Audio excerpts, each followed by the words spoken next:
Buenas, buenas! Seja muito bem-vindo, seja muito bem-vinda ao episódio número 20 do nosso podcast da Rede de Empreendedores. Esse programa que tem como objetivo te entregar um conteúdo através de uma conversa normalmente inspiradora, que te entrega história, que te entrega conhecimento e que te entrega valor para ti aí, que é um empresário, que é um líder, que deseja crescimento aí para a tua vida, para a tua carreira, para os teus negócios, para ti que aí está buscando talvez um reconhecimento maior aí na tua jornada. Hoje eu trago um convidado bem especial aqui. Eu trago um convidado para a gente fazer nesse programa de hoje aqui história. Eu estou trazendo aqui um sindicalista do bem. Acredite, existem os sindicalistas do bem. Eu descobri isso graças a boas conexões.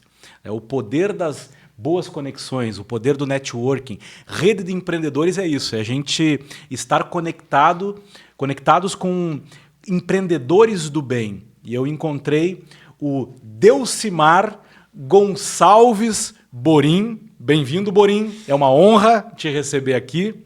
Obrigado, Maurílio. Uma satisfação estar nesse podcast, né? Para mim também desafiador, uma novidade, né? E espero que nessa nossa conversa a gente possa despertar nas pessoas que vão nos assistir também ideias, né? Vivências, né? Coisas positivas, né? Que a gente possa estar trazendo nesse nosso debate. Olha só, o Delcimar, ele é um empreendedor do setor mais importante da nossa economia, que é o setor rural, o setor agro. Ele é um produtor rural, ele tem experiência aí em diversas culturas, né? E já produziu, hoje produz melancia. Isso? Isso. E pecuária de corte. E pecuária de corte. Ele cria gado e cria ovelha. Isso. Né? E ele é o presidente do Sindicato dos Trabalhadores Rurais. Eu comecei aqui falando sobre o sindicalista do bem. Né? Eu fiquei pensando de como é que eu vou apresentar para os empresários e para os líderes esse cara que tem um trabalho lindo, que me apresentou uma visão diferente do movimento sindical. Eu já tive alguns contatos, algumas experiências, e a maior parte delas foram negativas. Vou te testemunhar isso. Mas aí, através do Borim, eu aprendi um pouco mais sobre esse movimento sindical e a importância dele para os agricultores do Brasil. E depois a gente vai poder falar um pouco sobre isso. Mas foi através do Jair Wolters que eu te conheci. Né? Ambos são membros do nosso clube de oficiais aqui da Rede de Empreendedores. E antes de vocês veio o Francisco, o Chico, né? Que é um fisioterapeuta, acupunturista, um especialista, a maior autoridade que a gente tem aqui na região em acupuntura, Francisco Lima. Ele trouxe o Jair e o Jair trouxe o Borim. Isso. Né? E já estamos caminhando aí juntos. E agora já estou me tratando com o Chico. Já fechou o ciclo, tu não conhecia ele. Não conhecia, conheci na rede e já estou me tratando com ele. Né? Problemas de coluna, ciático, né? Recomendo. Que maravilha, que maravilha. Vamos começar aqui fazendo um brinde com a nossa Oriente Kombucha. Aqui eu escolhi a Oriente Kombucha Melancia, em homenagem à produção aí do Borim, na propriedade dele, que ele faz por hobby a melancia, né? Isso. E essa é uma época que já colheu a melancia? Vendeu a melancia? Isso, não. A melancia é uma cultura de verão, né? Então a gente planta ela na primavera para colher ali dentro dos meses de dezembro e janeiro, né? Então eu me criei lidando com melancia, né, junto com o meu pai e o meu irmão, né? Então conheço bem, gosto. E aí criei já tenho alguns clientes meus que já são tradicionais, né? Então eu planto hoje uma pequena área por conta da questão das atividades do sindicato, mas eu sempre mantenho o plantio porque tem meus consumidores, minha clientela já que gosta de uma melancia de qualidade, uma melancia doce, né, produzida aqui em Santa Maria, sem uso de veneno, né, sem agrotóxico. O pessoal, né, às vezes gosta de dar para criança, né? Então, e a gente tem essa satisfação de produzir um produto, né? Mesmo que, como eu disse, por hobby, até para desestressar, lidar com a terra é muito importante, sabe? Colocar o pé na terra, puxar a energia da terra, descarregar a energia ruim. e estar cuidando das plantas. No verão, né, a gente chega em casa mais cedo, né? Então, pegar no cabo da enxada é uma atividade que eu faço isso desde criança também, e isso é muito bom até contra o estresse. Maravilha. E tu escolheu aí uma de uva, né? Uva também tem a ver com as tuas origens aí, como bom italiano. Plantar uva tu nunca plantou. Fazer vinho, não tem essa cultura na tua família? No sangue da família, meu avô fazia, mas não tive essa... O pai tinha parreira, a gente comia a uva, a minha avó a materna fazia vinagre, tinha uma uva especial para fazer vinagre, e aprendi a gostar de vinagre por causa dela, mas não da parte de vinho, não. Um bom consumidor, gosto do vinho, também nessa época do ano, inverno, um vinhozinho à noite para embalar o soninho. Que maravilha, que maravilha. Borim, te apresenta aí para quem não te conhece, de uma forma assim que traga um pouquinho da tua história, da tua família. Tá? Fala da região onde vocês moram também, enfim. Conta um pouquinho da tua história para o pessoal poder te conhecer. Perfeito. Bom, meu nome é Delcimar Gonçalves Borim, eu sou agricultor e pecuarista familiar, resido na localidade de Estância Velha, que pertence para o distrito de Boca do Monte, e trabalho na agricultura desde que me conheço por gente, né? Venho de famílias de agricultores, gerações de agricultores, né? Seja da família paterna dos Borim, ou seja da família materna do meu avô Gonçalves, né? Sempre foram da agricultura, e a gente se criou nesse meio, né? E a gente segue até hoje, mesmo estando hoje à frente do sindicato, que é onde a gente trabalha e luta pelos agricultores que estão lá na ponta, né? A gente segue vivendo no meio rural, né? Eu saio da minha casa, da minha propriedade, faço 20 quilômetros para ir até o sindicato, e de lá eu retorno para a propriedade, né, para manter essa vivência, passando isso inclusive para o meu filho também, lidando com a pecuária, porque é dali que sai o sustento, né? Então a gente pode, tendo essa vivência, essa experiência passada de geração em geração, eu acho isso muito importante até para aquilo que eu trabalho no sindicato, né? Seria muito ruim para um líder, por um dirigente sindical que fala em nome dos agricultores, não viver a agricultura. Então, a gente está lá vivendo a agricultura, sentindo a dor que sente o agricultor, as dificuldades, mesmo que seja questão do clima, que seja questão de preço do produto, a gente sente junto. Então, quando a gente fala nos locais que a gente tem a oportunidade de falar, seja junto aos agentes políticos da esfera municipal, estadual e até federal, como eu já tive oportunidades de debates com gente da esfera federal, a gente está levando aquela angústia que o agricultor de fato sente, porque a gente sente junto, né? E a gente é solidário junto. Então, quando a gente fala, a gente está levando a fala em nome de centenas de milhares de agricultores que estão com aquele mesmo problema, né? Sim. Hoje aqui no teu sindicato tem mais de 2.000, tem em torno de 2.000 associados. Isso, o Sindicato dos Trabalhadores Rurais de Santa Maria, a gente atua em 4 municípios, né? Santa Maria, Dilermando de Aguiar, Itara e São Martim da Serra. Nós fechamos em 2020, final de 24, 2.020 associados, né, distribuídos aí entre agricultores familiares, assalariados rurais, que nós também representamos, né? Negociamos o salário dos empregados rurais com o Sindicato dos Empregadores, que é o Sindicato Rural Patronal. Então, é um contingente de pessoas que ainda resiste no meio rural, cada vez menor, né? Nós estamos vivendo um ciclo de envelhecimento no meio rural, né? As famílias com menos filhos, isso dificulta também, né, o futuro da agricultura. A gente tem se preocupado muito com o que será o futuro da agricultura, se tu tem cada vez menos pessoas no interior produzindo, né? E isso vai acabar influenciando, inclusive, na área urbana também, né? Então, a gente precisa trabalhar cada vez mais para que aquelas pessoas que ainda estão lá fora, que ainda estão insistindo de permanecer no meio rural, elas possam ter condições mínimas, né, de produzir, de vender a sua produção, de ter um mínimo de condições dignas para poder permanecer no meio rural. Hoje, tu diria quais são os maiores problemas que estão afetando aí os produtores rurais? Hoje nós estamos vendo um ciclo climático muito difícil, né? Dos últimos 6 anos nós tivemos aí 5 frustrações de safra, né? Entre estiagens, que foram 5 estiagens, e agora 2 enchentes, no maio do ano passado, e já podemos contabilizar essa agora do mês de junho. que traz inúmeras dificuldades, inúmeros problemas para os agricultores. O pessoal do hortigranjeiro mesmo, com a enchente dessa que veio de novo, muitos produtores levaram as verduras embora. Áreas de arroz foram, né, claro, não tem arroz agora, mas as lavouras elas são preparadas com pastagens de inverno para poder chegar na época do plantio, a lavoura está em ordem. E aí, com uma enchente dessa, muitas lavouras de arroz, de novo, areia, pedra, madeira. Então, está sendo um período bastante desafiador para os agricultores. Bastante desafiador. Pela questão do clima. Pela questão do clima e, por consequência do clima, vem a questão das dívidas agrícolas. Então, hoje, a questão do debate que permeia as entidades de classe, sindicais e próprios agricultores é a questão do endividamento agrícola. Ou seja, se tu imagina, tu tem uma empresa, né, exposta ao céu aberto, e que depende de que chova na hora certa ou que não chova demais, né, em alguns momentos.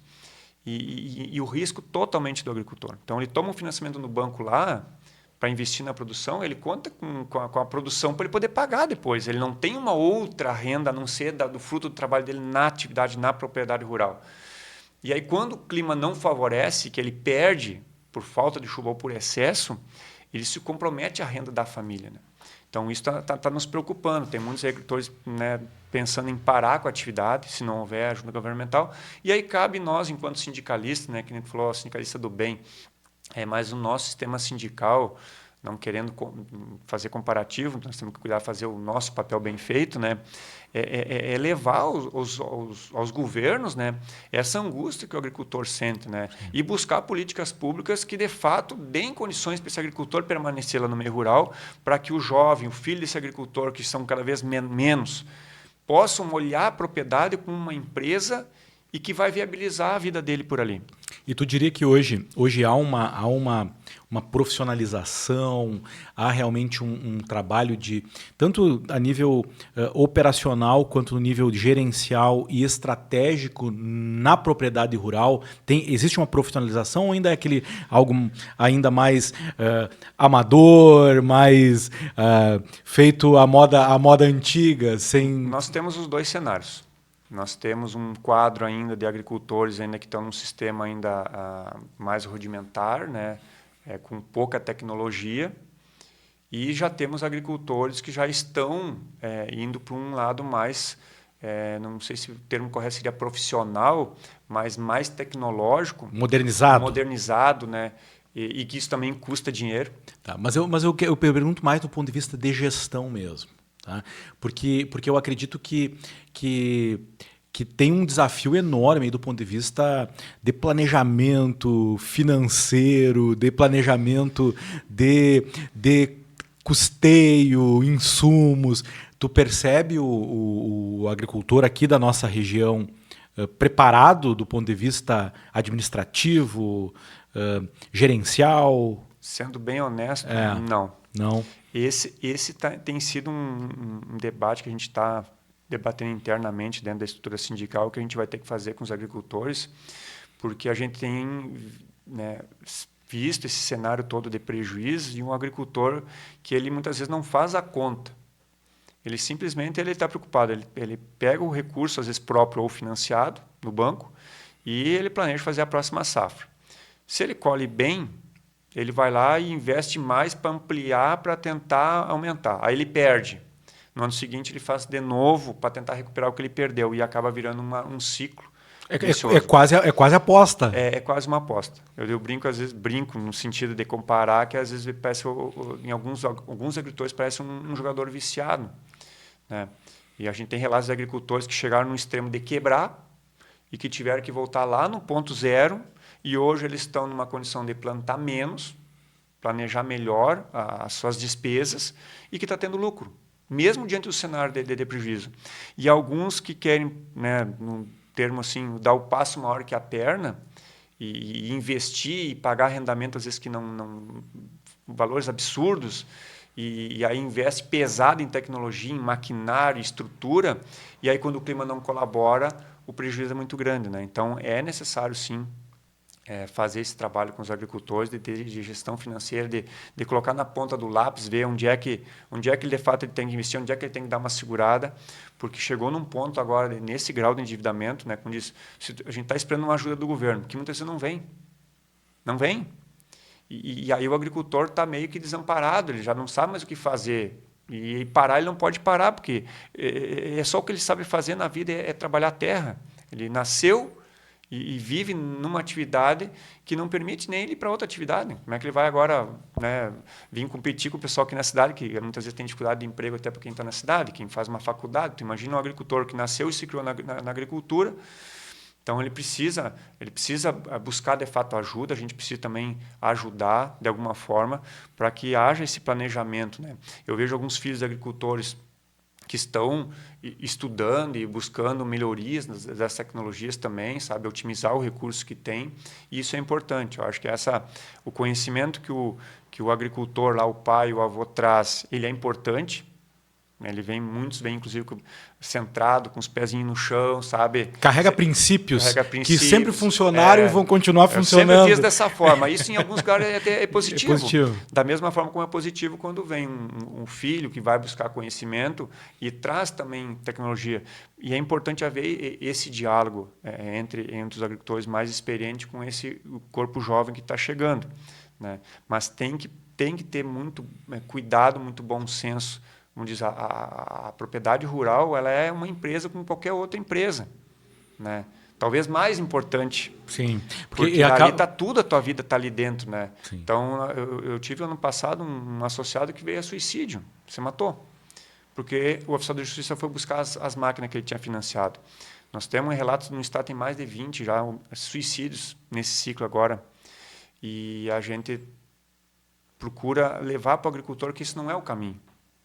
Vamos procurar uma ajuda psicológica, inclusive. A gente tem debatido Sim. isso no Conselho de Saúde, nas conferências que teve agora do Trabalhador, da importância de cuidar do psicológico desse agricultor. Sim, é fundamental. De procurar ajuda, sabe, de suporte. Olha, é uma fase difícil, é uma fase difícil. A questão do clima tem sido extremamente preocupante nesse cenário nos últimos anos, mas em algum momento vai passar. Vai passar. E o agricultor ele é resiliente. Sem dúvida, tu tá com 44 anos, 44 né? anos. Nesses 44 anos aí, né? Com bastante experiência, tu já deve ter visto muitos ciclos. Já deve ter visto ciclos de safras muito boas, né? Outras frustrantes. E eu empreendo com CNPJ formalmente há 14 anos. Esse ano completa 14 anos. Tá? Eu empreendi alguns anos sem CNPJ e empreendi alguns anos dentro, inclusive, do setor público e do terceiro setor. Então, eu conheço um pouquinho desse meio. Eu sempre vi ciclos acontecendo. Certo? Ciclos acontecendo. E, geralmente, se a gente fosse se pautar por notícia de jornal, por prognósticos dos especialistas, empreender nunca seria uma boa alternativa, porque no Brasil, especialmente, com as questões políticas, econômicas, sociais, a gente vê que realmente sempre tem notícia... É desafiador para quem quer empreender. É muito desafiador, né? Claro que, quando a gente olha para o teu setor, a gente vê assim, um setor que beneficia toda a sociedade, beneficia diretamente toda a sociedade, e é algo que é para a satisfação das nossas necessidades mais básicas, né? Alimentação, sobrevivência, né? É algo que é tão importante, e a gente percebe que alguns momentos, como por exemplo esse momento que a gente está vivendo aqui, é um momento que está todo mundo preocupado, muita chuva, né, alagamentos, e a gente sabe que o agricultor acaba sofrendo ainda mais. Com certeza. Ainda mais. Eu vou pegar um gancho aqui para a gente... Eu ouvi muitas pessoas falando, e é algo que eu concordo, certo? Que a gente percebe que os nossos rios estão muito assoreados. Certo? Por exemplo, os rios lá onde eu me criei, lá no interior de Itaqui, lá na fronteira, eu nasci em Uruguaiana e me criei em Itaqui. Se eu pego o rio Cambaí, ele desapareceu. O rio Ibiqui, extremamente assoreado. né? E agora a gente dá uma olhada para cá, para o Jacuí, para não sei como é que está aqui nos nossos rios, aqui Toropi, tal, se há a mesma situação. Sim. E o ano passado a gente passou por uma situação caótica, né? O Brasil se mobilizou para mandar donativos, para nos apoiar. Eu recebi muita ligação, muita mensagem de muita gente do Brasil, e alunos da Rede de Empreendedores que estão lá no Nordeste, Centro-Oeste, Sudeste. O Brasil inteiro se mobilizou para ajudar. Bom, a gente já sabia que ia acontecer de novo. E que a tendência é que aconteça novamente. Tu vê um movimento do poder público para realmente agir no desassoreamento dos rios, para fazer um trabalho preventivo, ou a gente está, mais uma vez, vivendo algo que a tragédia anunciada que ali na frente vai acontecer de novo e vai estar prejudicando mais uma vez toda a população e novamente o produtor rural? Maurílio, essa tua pergunta aí traz várias frentes. Vamos lá. Pegando no início da tua pergunta sobre a questão da importância do agricultor nesses cenários de crise, vou pegar por essa parte. A sociedade, eu acho que ainda não entendeu, né, a importância que tem o agricultor, né, a importância da agricultura, a importância da produção de alimentos. Sabe quando é que a sociedade nota o impacto? Quando, e agora vai acontecer, quando dá um estresse, né, uma tragédia climática e que falta produto na gôndola do mercado. E o preço sobe.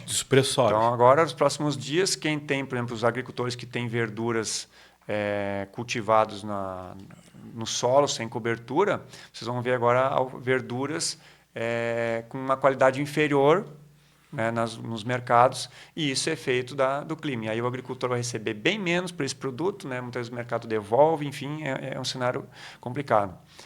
Quando teve a questão da pandemia, fazer um outro paralelo para depois chegar na tua outra questão, que o comércio parou, muitos setores pararam, e por que a gente retomou tão rápido? Porque a agricultura não parou em nenhum momento.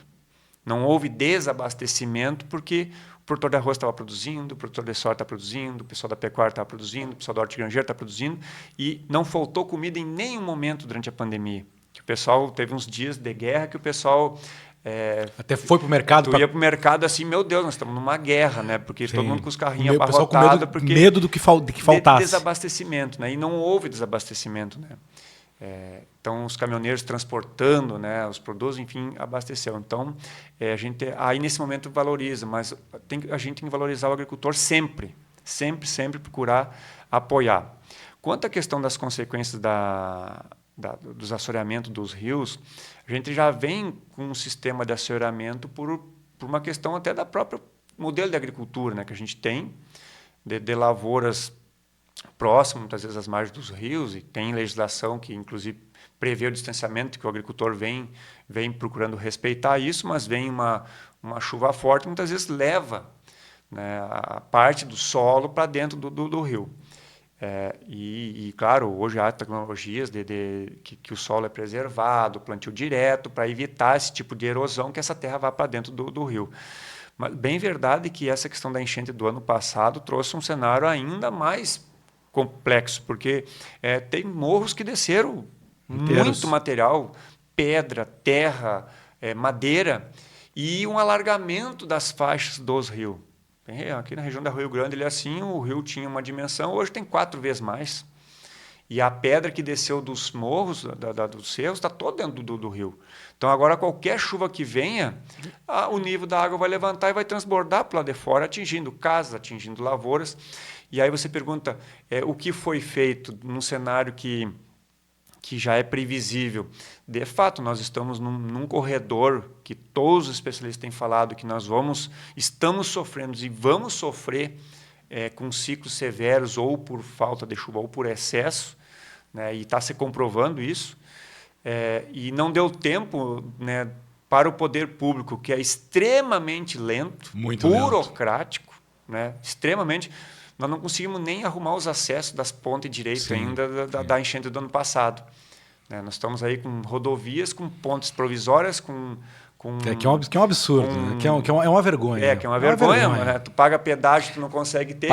Aqui a gente está pagando pedágio em rodovias que estão com ponto provisório. Por questões, né, talvez orçamentárias, mas por questões burocráticas, sabe? E a coisa não anda. Então, nós não conseguimos nem resolver o passivo do ano passado quanto à questão de acessibilidade. Muitas pontes provisórias, as pontes aqui do nosso distrito da Rio Grande, a boa parte delas foram feitas pelos próprios moradores do distrito, que tiraram as madeiras de eucalipto, de motosserra. A prefeitura ajudava a fazer as montanhas de pedra lá para poder fazer o barranco, para poder botar a ponte em cima, para o pessoal poder sair e trabalhar e tentar levar uma vida normal. Pois bem, estava um ano com essas pontes provisórias. Nesse um ano já teve outras chuvas mais fortes que levaram algumas, os agricultores tornaram a fazer os acessos, e agora todos foram embora de novo. Todas. Teve uma que a prefeitura fez faz uns 4, 5 meses que foi embora também. Então, assim, é complicado. Nós estamos numa fase, assim, por conta disso, o poder público ser lento, burocrático, enfim, não se busca, não se tem uma solução de imediato. E o clima não está deixando que esse tempo, a gente tem esse tempo para recuperar. Quando eu digo a gente enquanto sociedade, como o poder público em si, para poder resolver definitivamente os problemas, né? E a gente está convivendo com isso agora cada vez mais seguido, né? Então, agora, de novo, vai ser feita uma operação agora, assim que as águas baixarem, de uma recuperação das estradas e bueiros e pontes temporária, que a gente não sabe em que momento vai vir outra. Geralmente é setembro, outubro, maio, junho. Exato. Exato. Maio agora já tinha dado um sinal que estaria para vir outra enchente, né? Digo, bem exatamente um ano depois. Só que a gente estava naquela que o junho talvez não fosse tanto, né? Não se tinha essa percepção que ia vir.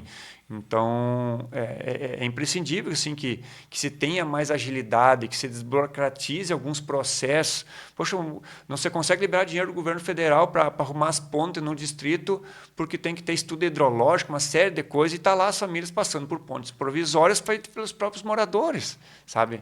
Então, recurso tem, mas precisa disso, daquele outro. E aí o recurso não chega, não é feito como deve ser feito.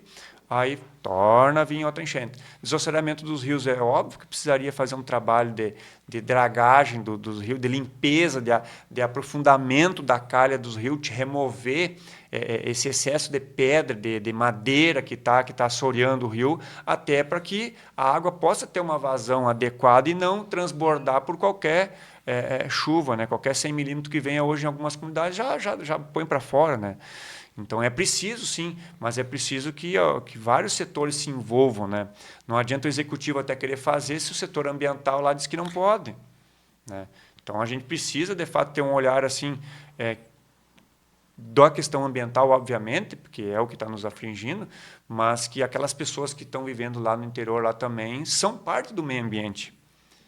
Então, elas precisam que ações sejam feitas para que eles não fiquem correndo o risco a todo momento de perder a casa, de perder o patrimônio, os maquinários, de perder a sua horta, a sua lavoura, né?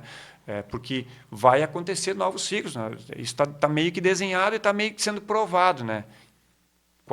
Quanto tempo vai durar esse ciclo? Não, ninguém sabe. Pode durar mais 1 ano, 2, 10, mas que está aí. Só que precisa haver um planejamento e desapegar de algumas amarras burocráticas que tem, que fazem com que a coisa demore demais. Não pode uma ponte, vamos lá, voltando à questão da BR, uma BR de uma rodovia, com o fluxo que tem, pagando o que você paga de pedágio, dando só um exemplo, né, que é um absurdo. A nossa ligação aqui. E que liga Porto Alegre da região central e que liga com a região oeste, com a fronteira, com outros países. Nós estamos com uma ponte provisória, né? E que vai, mas quando vai? Uma duplicação que vai levar 20 anos ou mais e o pessoal pagando pedágio assim para passar e não consegue nem arrumar o acesso por cima do asfalto, uma rodovia que passa muita produção, muita gente, né? E aí tem uma questão estrutural também, que eu já via agricultores comentando algo que sabe, um agricultor com pouco estudo, porque o formato que é nossas rodovias com os levantes que tem no asfalto, em alguns locais se tornou uma verdadeira barragem. Sim, que aí fica represando A a água fica água. represada e só tem uma saída que é aquela ponte ali. E o agricultor disse, mas tinha que Leva fazer com tudo. outros recortes no asfalto e outros elevados, outras pontes, para que a água pudesse dar vazão, para não ocorrer a repressão da água e danificar o acesso à ponte. Ou de ficar pessoas, que nem aconteceu em maio do ano passado, com água, 1,70 m de água dentro de casa, porque a água ficou represada na 287, ali na Vila Figueira. Então, são coisas que um agricultor enxerga. Pô, mas nós somos uma cidade universitária, você forma um monte de gente, tem um monte de conhecimento, e como é que esse troço não anda? Sabe? A gente, às vezes, como agricultor, fica, às vezes, se questionando. Sabe? Formamos tanta gente, tanta cabeça pensante, mas na hora de executar as coisas, a coisa parece que não flui, não anda. Né? Então, isso nos frustra um pouco. Né? E é muito interessante essa reflexão, até para a gente continuar nessa pauta, não esquecer, porque passando agora, pedimos a Deus que passe logo, né, essa situação preocupante que a gente está vivendo aqui, é muita chuva realmente, mais de 400 milímetros no último mês, né? É um volume de chuva e 300 milímetros só nos últimos 3 dias. Nos últimos 3 dias, é uma coisa... É demais. É demais. E agora a gente precisa pensar no futuro, né? E impacta todo mundo, impacta toda uma população, que agora quem quer se deslocar daqui para várias regiões, quem quer ir para Porto Alegre agora está com dificuldade. Tem acesso aqui, quem vai a São Cepé, 290, ainda está tendo acesso. Teve interrompido aqui no Arenal essa semana, mas por ali ainda está tendo acesso. Mas, de fato, aqui pela 287 assim, está bastante complicado, e a Quarta Colônia também está bastante danificado, os acessos às cidades da Quarta Colônia, aqui Retoropi, São Vicente, São Chico, Jaguari. Então, nós estamos vivendo praticamente o mesmo cenário de maio do ano passado. Sim. Não sei se vai dar as consequências lá na região metropolitana, como aconteceu ano passado, mas para a nossa região central, praticamente é o mesmo estado de crise que vivemos há um ano atrás. Bom, a gente vamos sair dessa pauta aqui do clima, né, do clima. Vamos entrar numa pauta assim, que é uma pauta mais leve. Descontos do INSS, esse problemaço aí que... Pauta leve, ele falou assim, né? Pauta levíssima, né? Uma pauta bem suave, né? Daqui a pouco ele vai me perguntar sobre economia, né? A gente viu um escândalo agora. Sim. Né? Um escândalo. Algo que afetou milhões e milhões de pessoas. Não sei qual o tamanho do problema. Sabe quantos? Eles falam em 6 milhões de reais nos últimos 5 anos. 6 bilhões. Bilhões, 6 bilhões. E quantos milhões? 50 milhões de aposentados? São números absurdos. É bastante. Né? Números absurdos. E aí eu vou conversar com esse cara aqui. Ele senta na minha frente, eu vejo o slogan da FETAG e eu digo, tá, mas eu vi esse nome aí. Não me é estranho. Esse nome não me é estranho. Acho que a FETAG nacional é a CONTAG. CONTAG, na verdade. Isso. Era a CONTAG. Eu digo, tá, mas eu ouvi o nome da CONTAG lá no meio desse imbróglio aí desse balaio de gato. do INSS. E aí... autenticidade, transparência, verdade é algo que está dentro dos nossos princípios. Né? Aqui nós temos os valores de Deus, família e missão acima de tudo. Então, o negócio tem que ser franco. Tem que ser. Certeza. Eu fui lá e perguntei para o Borim, diga aí, Borim, como é que é essa situação aí?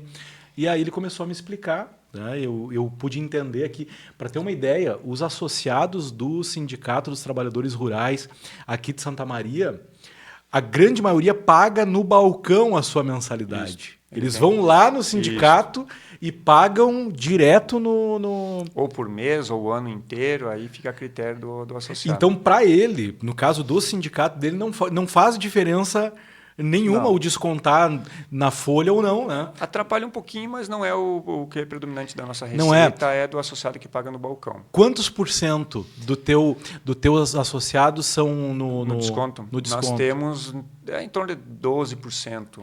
12%. 347 que tinham desconto. E me chamou muita atenção saber que em pleno 2025...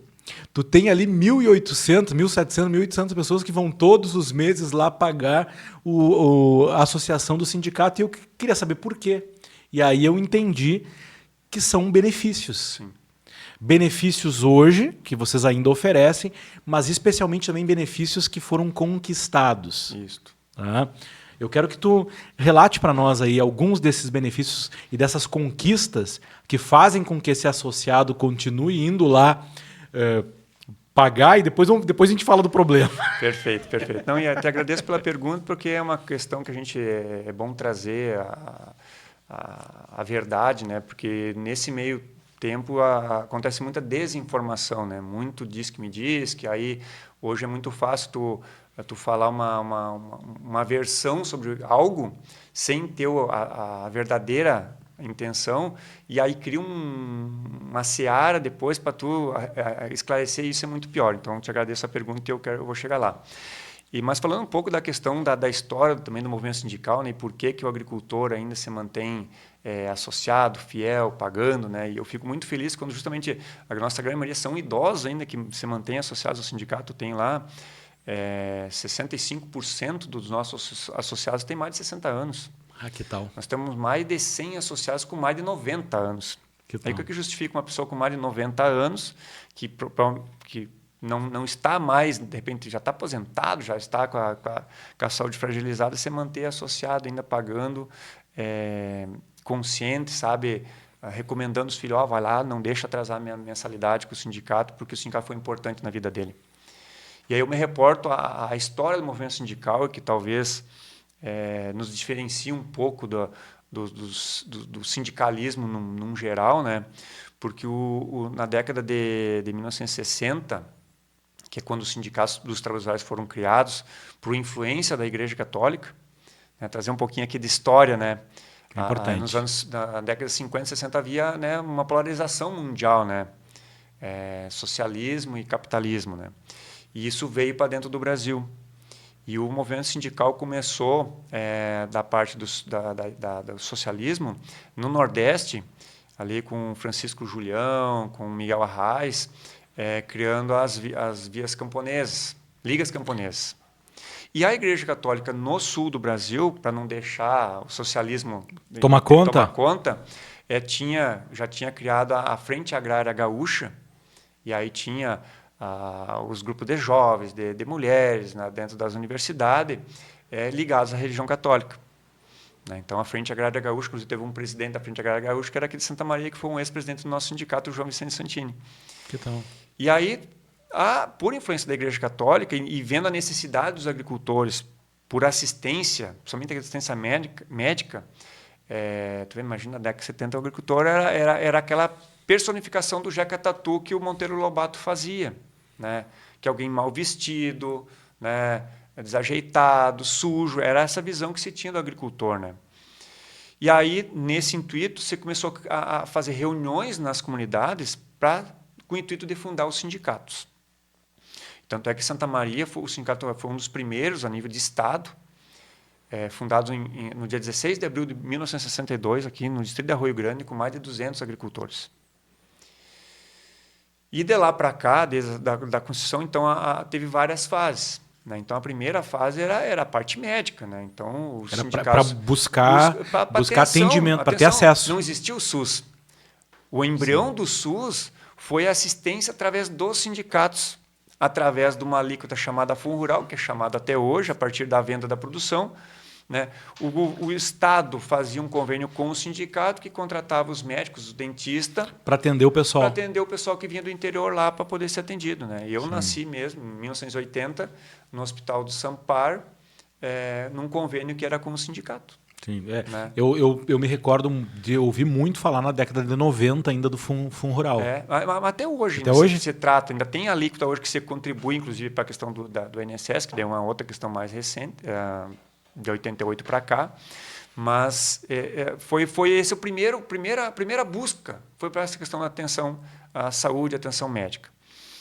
Em 1971, veja bem, se conquistou meia aposentadoria para o homem, chefe de família. Meia aposentadoria. Meia. Isso em 1971. Era meia para o homem. Até 71 não tinha nada. Não tinha nada. Então, quem trabalhava no campo, quem trabalhava no meio rural não tinha seguridade social, não tinha nada. Não se aposentava. Não. A partir de 71, se conquistou, então, meia aposentadoria para o homem chefe da família. E a mulher, Maurílio, sabe o que a mulher recebia? A meia aposentadoria quando o marido morria. Ficava com essa meia. Essa era a pensão. Essa era a pensão da meia aposentadoria que o marido recebia quando ele morria. Que tal? Porque a mulher não era considerada como uma agricultora. Trabalhava tanto quanto ou mais que o esposo na lavoura. A minha avó, que faleceu agora há poucos meses, né, desde guriazinha, ia para o mato tirar lenha de machado, de serrote,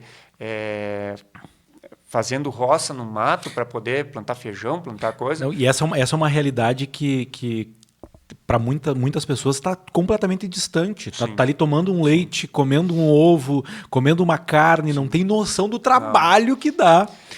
Exato. Muitos agricultores, inclusive da atualidade, desconhecem um pouco da dificuldade que era lá. Né? Os mais antigos, se fosse algum que vai assistir, vai concordar com o que eu estou falando. Né? Eu sou descendente dos meus avós paternos, eles eram carreteiros. Eles vinham de carreta boi de lá do interior, Picado dos Bastos, Estância Velha, trazer com a carreta, com às vezes 2, 3 juntas de boi, trazer produto para vender aqui em Santa Maria. Que tal?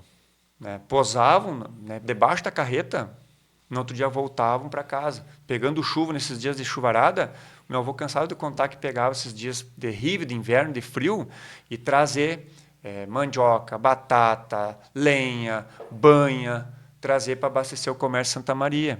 Né? O meu avô buscou uma chapa de ferro para fazer um rodado, uma carreta, aqui, se não me engano, na Miscelânea, perto do Corinthians. Veio de charrete, atravessou a Presidente Vargas e veio buscar ali. Né? Fazer um rodado, uma carreta que o meu pai tem lá hoje. Então, eu venho dessa turma do braçal mesmo, como eu disse, da carreta, do cabo da enxada. Mas essa conquista da meia aposentadoria para o homem, assim como também tinha sido a questão da assistência em saúde, ali, da atenção médica, fruto da organização. Do trabalho do sindicato. Do sindicato. Do trabalho do sindicato. Foram se estruturando, então, como diz, fazia esse convênio, o Estado brasileiro repassava o recurso para que o sindicato pudesse dar essa primeira assistência para os agricultores. Isso foi até a construção do Sistema Único de Saúde, que foi a partir da Constituição de 88. Então, até 88, quem dava assistência praticamente para os agricultores era através do sindicato. Através do sindicato. E aí veio essa questão, 71, meia aposentadoria para o homem e a mulher não tinha nada. E aí foi constituindo, a partir de 85, 86, já quando começou a construir a ideia de uma Constituição, nova Constituição, com a redemocratização do Estado brasileiro, que o rural precisaria ter uma atenção tanto quanto o urbano. Né? E aí, claro, uma articulação também no movimento sindical, tivemos um deputado federal constituinte que era ligado aos sindicatos dos trabalhadores rurais daqui da FETAG do Rio Grande do Sul. Né? A FETAG foi constituída em 63 por 8 sindicatos, e a CONTAG também foi de 63, logo depois foi criada as federações, foi criada a CONTAG, e depois eu vou chegar na FETAG e na CONTAG. Então, em 88, na Constituição, com o trabalho do Vicente Bogo, que foi deputado constituinte e era ligado aos sindicatos, ele conseguiu colocar uma emenda na Constituição em que o agricultor pudesse aposentar o homem aos 60 anos e a mulher aos 55 anos, recebendo uma aposentadoria integral. Integral. A mulher 5 anos... Isso só na Constituição? Na Constituição de 88. E a primeira aposentadoria só foi sair em 1991, depois que os sindicatos ocuparam os INSS no Brasil inteiro durante 53 dias.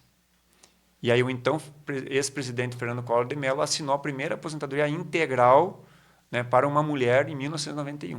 No início da década de 70, então, o movimento aí sindical ele ajuda a levar saúde para o homem do campo e para o trabalhador rural. Isso. 88, e logo depois disso conquista meia aposentadoria. Em 88, graças a uma pressão aí do movimento sindical, conquista a aposentadoria para o homem e para a mulher. Isso. Mas aí só em 91 Foi ser a primeira. foi sair a primeira mulher. A primeira mulher. Não, a primeira mulher se aposentou integralmente e também o homem aos 60 anos aposentadoria integral, tudo em 91. Tudo em 91. Isso. Então, na Constituição Cidadã de 88, né, então, primeiro, a mulher foi reconhecida como categoria profissional, que até então não era. As mulheres, muitas vezes, né, quando tinha um filho no hospital, lá, preenchia uma folhinha, qual era a profissão? Elas diziam dólar.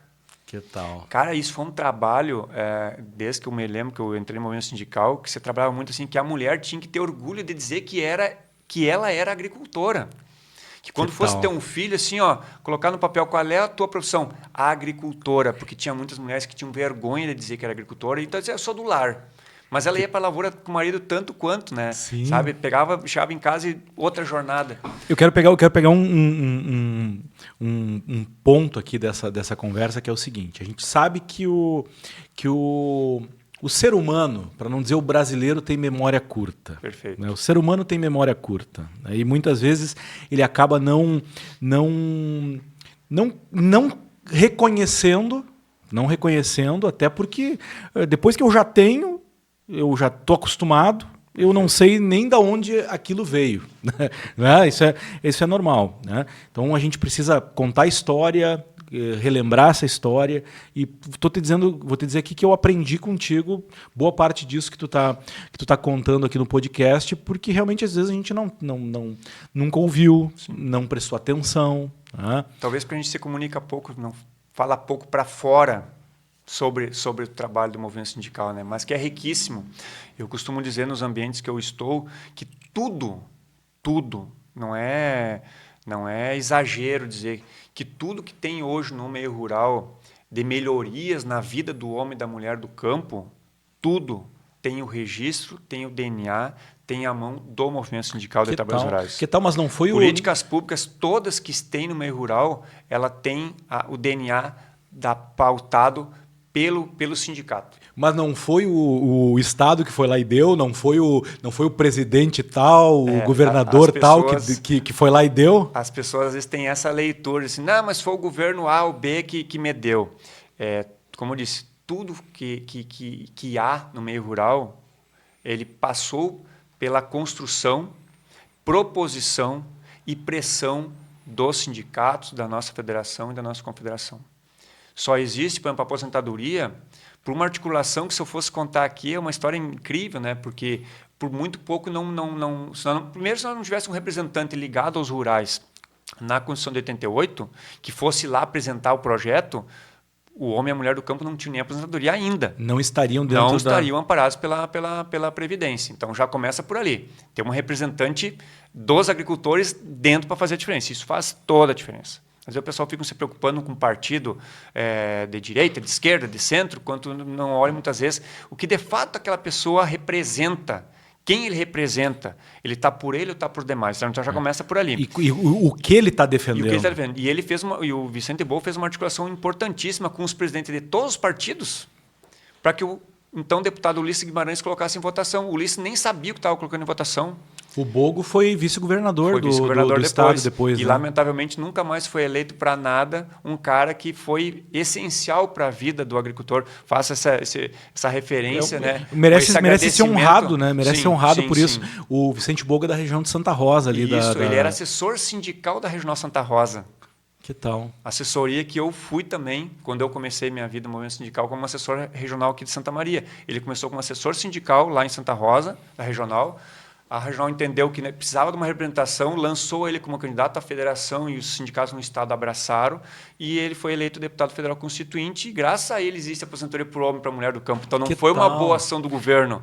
Isso está na lei, na Constituição, Carta Magna lá, que o homem e a mulher do campo terão direito à aposentadoria, a mulher aos 55, o homem aos 60.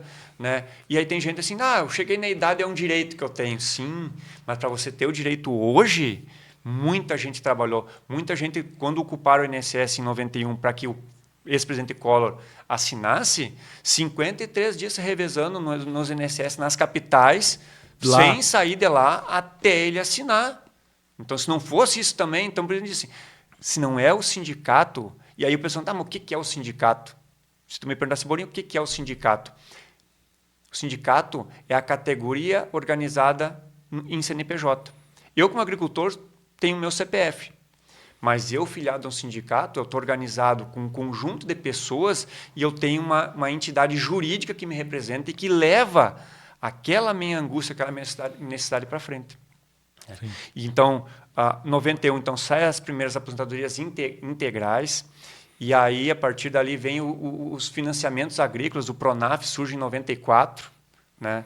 Primeiros financiamento com juro acessível, porque os que tinhas era juro impagável. Um agricultor não podia nem pisar dentro do banco, porque não tinha linha de financiamento para ele, tinha para os empresários, para os grandes. Mas para o pequeno agricultor, ele chegar no banco tomar financiamento, isso era inviável, era impossível. Né? Então, a partir de 94, com a criação do Provap, depois virou Pronaf, e aí, de novo, por outro integrante do movimento sindical, já falecido, Exídio Pinheiro, que também foi deputado federal, foi presidente da nossa federação, presidente do sindicato, agricultor. Daqui do Rio Grande do Sul também? Do Rio Grande do Sul também. De que região ele é? Ele era da região de Frederico Westphalen. Frederico Westphalen. Um cara que eu tenho uma gratidão enorme, né, porque eu fui assessor sindical em 2004, quando ele era presidente da federação. Né? Como é o nome dele mesmo? Exídio Vanelli Pinheiro. Exídio Vanelli Pinheiro. Foi deputado federal também naquele ano de 94 e ele apresentou, por isso que eu digo, tudo que existe de vantagens e benefício para os agricultores tem o DNA, tem a digital, tem a mão e tem a força do sindicato. Não tem nada que tenha vindo que não tenha passado antes por uma demanda, uma necessidade em que o dirigente sindical leva até as instâncias superiores, seja ela a nível municipal, estadual, federal. Volto a repetir isso. Tudo foi construído ali. E, lógico, aí que a gente tem que contar com o apoio de deputados, de secretários, vereadores, prefeitos. Há uma construção coletiva também, né, para que isso aconteça. Mas ele parte, o pontapé inicial ele se dá através do sindicato. E eu tenho tantas histórias de políticas públicas, que, inclusive, eu mesmo, no meu tamanho, né, 1,92 m, mas digo de tamanho de liderança, que eu não me considero eu conheço uma liderança em aperfeiçoamento, de ter ajudado a construir políticas públicas também. Sim, a partir do movimento sindical e que se tornou lei hoje e que fui eu que humildemente que escrevi, rabisquei. Né? Isso também é importante trazer, né? É muito importante. Tu tem lá uma linha de financiamento lá no Pronaf, isso. lá que foi tu que... Agora tem duas. Tem duas? Tem duas. O Pronaf Moradia, porque daí, claro, aí, vamos lá, seguindo a história, né? Aí depois do Pronaf começou os programas de habitação, a gente foi fundada uma cooperativa habitacional em 2001, que foi começando a fazer casas no meio rural para os agricultores, que até então só financiavam galpão, trator, lavoura, mas para casa não tinha. Se criou uma cooperativa ligada à federação em Porto Alegre e começou a fazer os primeiros projetos embriões de casas para os agricultores. Depois surgiu Minha Casa Minha Vida, e que nós, inclusive, ajudamos a executar.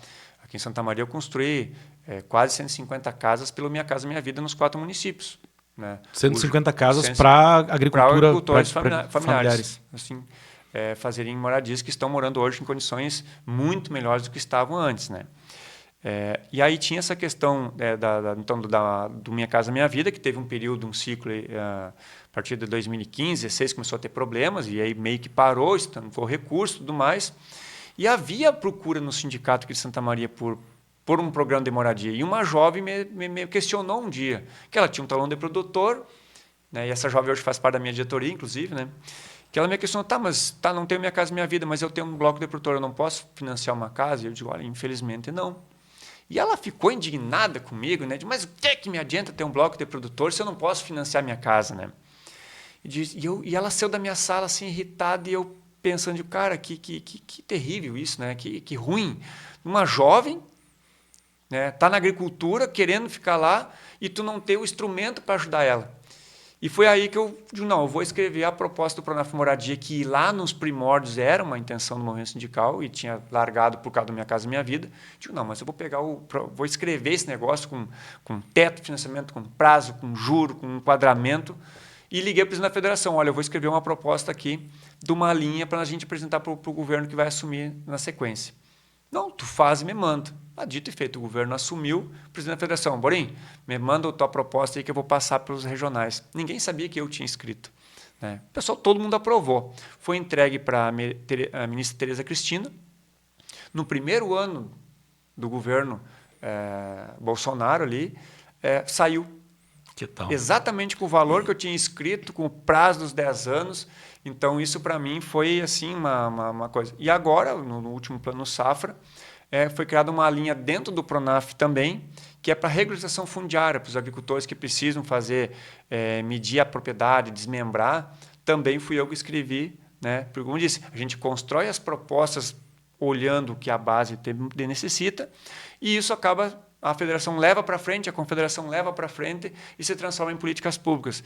E aí depois o pessoal, talvez, como volto a dizer, talvez a gente não consegue se comunicar ou não tem tempo para isso, e as pessoas acham que assim, veio porque o governo quis fazer uma caridade, uma boa ação, né, que a gente reconhece a importância do papel do Estado de ter essas políticas públicas, né, mas a ideia, a sugestão, a construção, ele parte sempre da ponta, ele sempre parte da base sindical para poder ser construída lá. Eu acredito que vocês internamente, com o público de vocês, eu acredito que vocês se comunicam bem, dado os números... Essa é uma justificativa de ter ainda um número grande de associados. Dados o número que vocês têm, entendeu? Perfeito. Porque na medida que eu descubro que de 2.000 associados, 1.700, quase 90%, vão todo mês no balcão pagar a mensalidade. Ou uma vez por ano. Quem é empreendedor aí tem uma noção disso, entendeu? Tu tem ali, eles estão vendo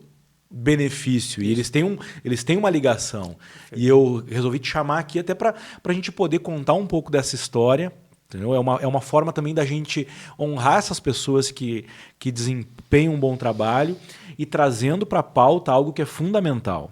Okay? Se nós, empresários, se nós, líderes, não nos posicionarmos diante de assuntos que são caros, preciosos, para nós, para as nossas famílias, para as nossas comunidades, nós vamos continuar vendo pessoas, e às vezes algumas dessas pessoas muito mal intencionadas, entendeu? Usando os nossos recursos. Nós pagamos muito imposto, nós geramos muita receita e nós recebemos muito pouco em troca. Muito pouco em troca. É uma vergonha o que a gente. Mas isso não é culpa só do governante, do legislador ou do sistema judiciário.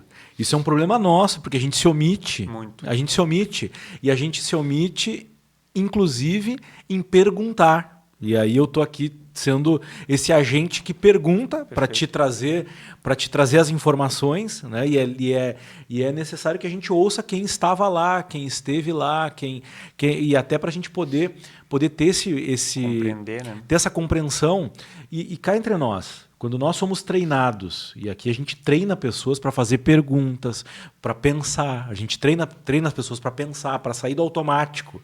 Porque tem muita coisa aí que a gente não está aprendendo, porque a gente está num automático, fazendo as mesmas perguntas e obtendo as mesmas respostas. Pensar é fazer perguntas e obter respostas. E às vezes não fazendo a pergunta com medo de ser, né, mal interpretado, e aí que começa a omissão.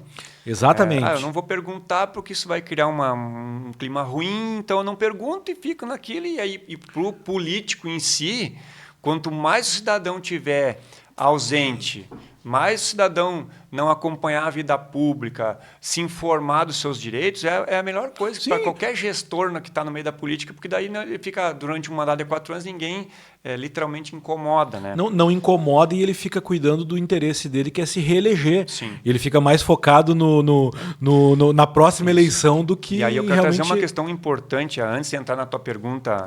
Casca de banana ali, né? Brincando, né? A diferença, talvez, da questão do movimento sindical, né?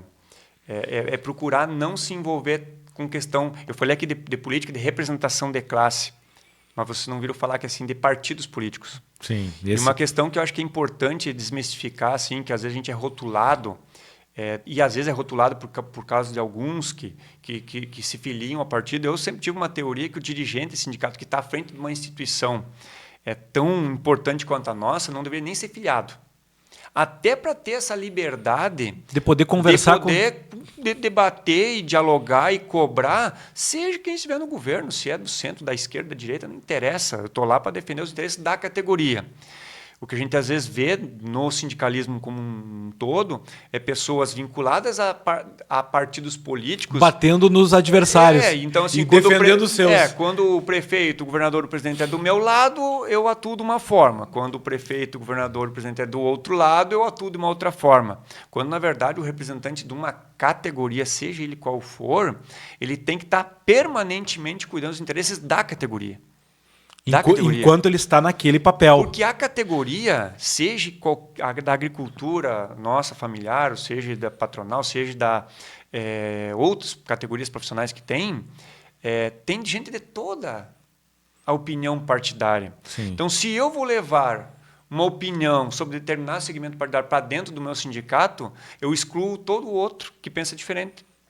Sim. E, inclusive, aquele que não quer que a gente se envolva diretamente com partidos políticos. Então, eu procuro respeitar, eu tenho essa leitura e trago isso dentro do sindicato, no espírito que eu estou, né, no sindicato, de não estar vinculado a partido político e ter uma porta aberta de diálogo com o vereador, com o prefeito, das mais diversas correntes ideológicas. Isso é uma questão, para fazer um parênteses, né, dessa questão da importância da representação e representatividade legítima sem estar amarrado politicamente. Né? Deixemos a política para quem está na política, né?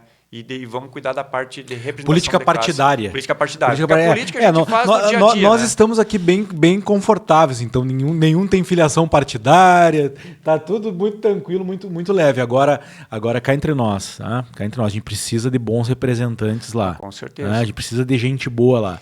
E eu acredito que cada vez mais a gente vai precisar trazer essas pautas para a gente entender um pouco mais. E eu comecei falando aqui do sindicalista do bem, tá? Até para dar uma provocada no pessoal aí, para que eles prestem atenção que existem pessoas, existem movimentos que trouxeram conquistas e a gente precisa entender esses movimentos que trouxeram essas conquistas. Tu já trouxe um pouco disso, tu mesmo já teve já participou disso em vários níveis. Sim. Em vários níveis.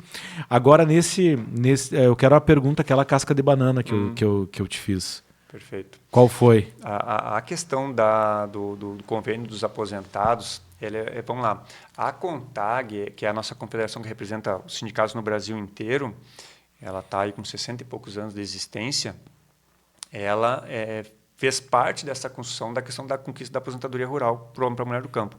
E é uma das entidades mais antigas a ter o convênio com o INSS para que o agricultor pudesse optar. Ou eu pago no balcão, ou eu posso pagar através do desconto lá, que no nosso caso é 2% do valor do salário mínimo.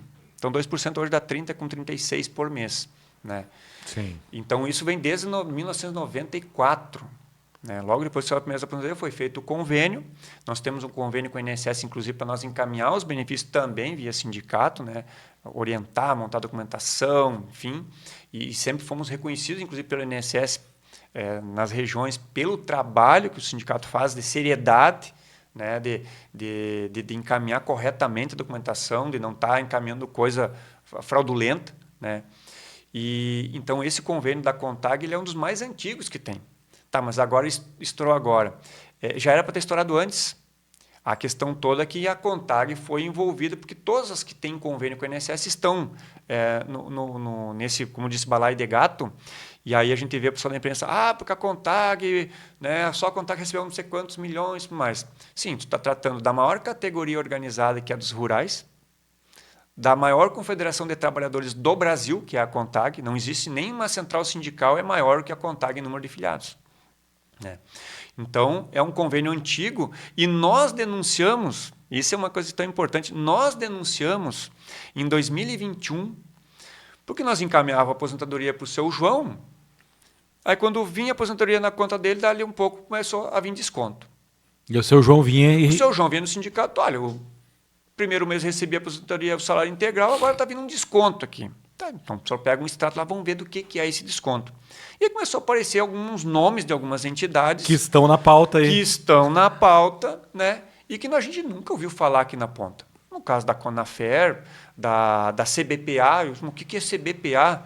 Confederação Brasileira da Pesca e Agricultura. E eu pensei, para o primeiro caso que veio da Pesca e Agricultura, mas será que esse agricultor que eu encaminhei, ele era sócio de alguma associação de pescadores, né? E aquilo começou a ser recorrente e nos sindicatos da região e no estado automaticamente todo mundo, olha, está tendo desconto aqui, 40, 50, 70 reais. Né? Nós temos municípios aqui que tinha mais de 5 entidades descontando. Passava de 70 reais em alguns casos por mês. Então, a nossa era 2%. Já antigamente convênio. Essas entidades novas que surgiram, inclusive 3 foram conveniadas em 2017. Em 2022 teve 5 entidades conveniadas com a INSS para efetuar desconto. E aí em 2021, nós levando esse monte de boletim de ocorrência, extratos comprovando os descontos indevidos. A federação nossa fez um dossiê com 200 páginas em 2021 e junto com a CONTAG levou até o INSS. Olha, está acontecendo um problema que estão descontando os nossos agricultores associados no balcão no sindicato e que estão tendo desconto da sua aposentadoria. E o INSS não fez absolutamente nada. 2022, a federação novamente, porque seguiu os descontos e o pessoal reclamando no sindicato e nós encaminhando o boletim de ocorrência e cancelando no sistema que a gente podia cancelar. 2022, a FETAG nossa Rio Grande do Sul foi 2 vezes a Brasília, uma em abril de 22 e uma em maio.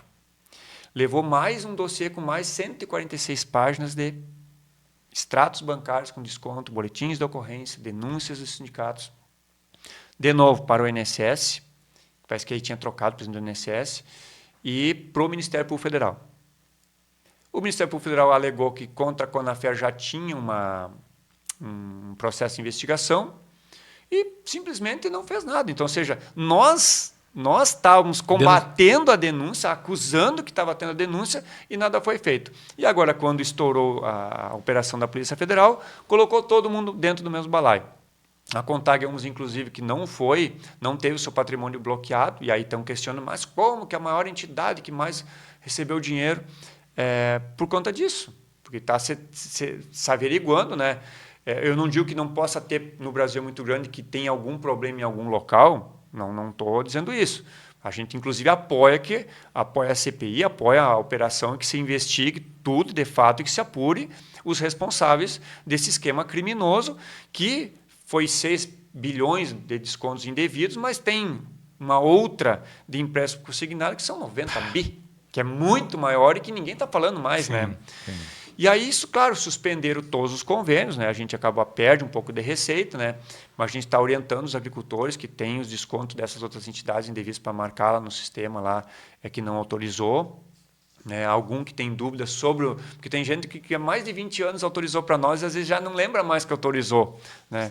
Então, a gente também orientando o pessoal, porque a gente quer que os fatos sejam apurados. Então, é ruim, claro que é ruim, porque uma entidade que nem a nossa confederação, com 63 anos de fundação, e que ajudou a conquistar tudo que se tem hoje no meio rural, ser acusada de roubo, sem ter prova de roubo, porque uma coisa que eu digo, uma coisa é ser investigado, outra coisa é ser condenado, né? E agora, então, você botou tudo no mesmo balaio, e aí a gente começa a ver que a coisa não flui, não vai para frente, porque daí tem políticos envolvidos do centro, da direita e da esquerda envolvidos, e nós que estamos aqui na ponta fazendo um trabalho sério, né? De atenção, de cuidado das pessoas, de cuidado dos agricultores, a gente acaba sofrendo esses respingos. A gente tem esclarecido isso nos locais que a gente está e participa, ou que alguém pergunta. Então, para mim, a pergunta tua é muito boa, porque a gente nos oportuniza a esclarecer, né, que a gente estava ajudando a combater as fraudes, ajudando a proteger o nosso agricultor, porque é uma função do sindicato, proteger o agricultor. Auxiliar ele, porque o agricultor lá no interior, às vezes com pouco estudo, com dificuldades de ler, e o sindicato é a casa dele, é o porto seguro, onde ele vai ter a documentação dele, seja ele previdenciária, seja ele tributária, seja ele a agrária, é o local em que o agricultor sente confiança, né, segurança, que as informações que ali é prestada, que os encaminhamentos que ali são feitos são, de fato, o melhor caminho. E aqueles agricultores que são sindicalizados, que vêm no sindicato, te dou de certeza, assim, eles não têm problema com o INSS, eles não têm problema com a Receita Federal, eles não têm problema com a Receita Estadual. Aqueles agricultores que estão fora do sindicato, que por algum motivo eles não querem estar associados, filiados, né? A gente até presta serviço até para não associados também, para aqueles que confiam no nosso trabalho, mas ele não quer ser filiado, mas ele paga o serviço, tudo bem. Mas aquele que de fato nem procura nem como não associado, esse seguido acontece aparecer para nós lá com um cartinho da Receita Federal. Sim. Porque foi feito, o imposto de renda dele foi mal feito, o ITR do imposto da terra dele foi mal feito, às vezes foi um filho, um neto que foi fazer lá no computador porque achava que entendia de informática, mas não entende de tributos, né? Não entende de normas de tributárias e contábeis, e aí ele acaba vindo no sindicato, às vezes na dor, para que o sindicato possa auxiliá-lo. Então, a gente tem um reconhecimento dentro da cidade, vou falando agora do nosso sindicato, um reconhecimento de credibilidade. Se um agricultor vai numa Receita Federal lá e tem alguma questão, a Receita diz, vai lá no sindicato. Já manda para vocês. Já manda para nós. Já aproveita e fala para a gente entender hoje o que o sindicato oferece para os associados. Nós temos assim, o setor, uma funcionária específica na área de previdência para encaminhar auxílio maternidade, auxílio doença, a pensão e aposentadoria. Uma funcionária só para esse setor. Nós temos uma funcionária que trabalha com a parte de decreto rural, enquadramento para os financiamentos agrícolas, para fazer o enquadramento do Pronaf ali. Nós temos o setor que trabalha com talões de produtor, que é questão de receita estadual. Então, que agora o talão de produtor está para sair, né? Vai vir a nota eletrônica, a gente já está orientando os agricultores a como fazer a nota eletrônica. Então, essa parte tributária de ICMS, a gente orienta também os agricultores, ajuda a fazer. Nós temos um setor de ITR e INCRA, que cuida dessa parte de tributação sobre os imóveis rurais, orientação sobre a questão de gleba, sobre as matrículas da terra, como faz para desmembrar, né, sabe, a questão de inventário, dúvidas, como é que faz. E nós temos assessoria jurídica para dar orientação, contratos de terra, inventários. Nós temos, claro, aí terceirizado, mas também está no nosso arcabouço do nosso serviço no sindicato, um setor que cuida da parte ambiental, licenciamento ambiental, cadastro ambiental rural, que então a gente tem dentro do sindicato, assim como a gente tem um dentista que cuida dessa parte médica, então a gente também tem convênios médicos, não temos mais aquela questão específica do Fundo Rural, que a gente tem o SUS e defendemos o SUS e atuamos junto aos Conselhos Municipais de Saúde para que o SUS cada vez mais possa atender a demanda dos nossos agricultores, mas nós também temos alguns convênios médicos particulares com valores acessíveis para o nosso agricultor. Né? Isso também está dentro tem convênios com... Temos convênios com médicos de todas as áreas, especialidades, com as clínicas, as principais clínicas dos mais diversos, variados exames que um usuário precisa. Nós temos convênio com o hospital, né? Então a gente procura ter uma rede, uma gama de serviços, como eu disse, jurídicos, da parte agrária, previdenciária, financiamento e também da questão ambiental, para que o agricultor possa chegar no sindicato. Eu não digo que a gente resolva 100% dos problemas, eu estaria sendo exagerado se eu dissesse, não, a gente resolve 100%. Naquilo que eu não consegui resolver, mas pelo menos eu tenho o caminho para mostrar onde ele deve ir. Então, hoje, por exemplo, eu não tenho um técnico para fazer projeto, mas eu encaminho ele para a Emater, sabe? Então, eu não preciso também ter 100% dos serviços. Mas tem os caminhos. Mas eu tenho o caminho. Então, o agricultor que chega com nós, ele não vai sair dali rodando pela cidade sem saber aonde ele vai. O que eu não puder resolver do problema dele no sindicato, eu vou indicar aonde ele tem que ir para que ele resolva o problema dele. Né? E eu acho que isso a gente também está ajudando, né? Questão da economia, do tempo desse agricultor, da parte financeira, para ele não ficar gastando, batendo de porta em porta e não tendo o problema dele resolvido. Né? E isso é muito importante, a gente preza muito, e a gente debate isso muito com os funcionários, porque às vezes o agricultor vem lá do interior, com esses problemas que a gente falava no início, seca, enchente, perca de produção, o produto às vezes não está valendo, e aí ele vem às vezes estressado, ele vem preocupado com um monte de burocracia, porque se a gente olhar a quantidade de coisas que o agricultor tem que se preocupar com impostos, com tributação, e aí muda, aí vem o E-Social, aí vem o KIPF, aí vem o cadastro ambiental, que o cara não sabe nem... O agricultor nem por onde começar. Tem agricultor que ele paga um tributo num mês, no outro mês ele vem de novo. Porque ele já não sabe se ele pagou aquele tributo ou já tinha outro tributo. Então, todos os meses praticamente tem atribuições para o produtor rural, para o agricultor. E aí, onde é que é a referência para dizer para ele, não, meu amigo, isso aqui é agora, isso aqui tu tem que vir lá no mês de agosto, isso aqui tu tem que vir lá no mês de janeiro. É no sindicato. Porque a gente acaba concentrando essas múltiplas especialidades de serviço em que o agricultor, literalmente, ele assim, ó, se sente em casa. Então, para aquele agricultor que ainda não está no sindicato ou deixou de estar no sindicato, que está hoje tendo mais dificuldades, tem que vir para dentro do sindicato, tem que estar fazendo parte dessa família, dessa rede, né, que protege e que cuida. Nós também temos um trabalho, né, tivemos um trabalho no passado muito grande com a terceira idade, que é o público hoje predominantemente no meio rural. Mais de 60 e... Mais de 65% ou tem mais de dos 60 anos. filiados têm mais de 60 anos. Que tal? Nós tivemos no passado, ali 2000, nos anos 91, 99, início de 2000, um trabalho muito forte com grupos de terceira idade no interior. Para associados e não associados. Tivemos 32 grupos, que o nosso ex-presidente João Vicente Santini foi o idealizador. Um trabalho pioneiro no Brasil. Não existe no Brasil um trabalho com idosos no meio rural.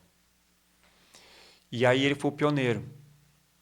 Tivemos aí, claro, aí veio reduzindo, né? Veio a questão da pandemia e muitos grupos, né? Que tinha muito aqui atividade física. O sindicato bancava a atividade física nessa época, pagava o instrutor para ir lá no interior e os idosos, com seus grupos organizados, ajudavam no deslocamento do instrutor. Isso é fundamental. Nós levávamos profissionais da área da saúde, enfermagem, para coleta de exames, para palestras sobre alimentação, sabe, sobre saúde, mas das mais diversas variedades, sobre direitos do Estatuto do Idoso, sabe, que tem muitos idosos, inclusive no meio rural, às vezes maltratados fisicamente, moralmente, financeiramente, né? E a gente levava essa informação para o pessoal. E aí veio a questão da pandemia, deu meio uma desregulada, muitas lideranças do interior, dos grupos, pela questão da idade, vem falecendo, né? E aí deu uma desestruturada.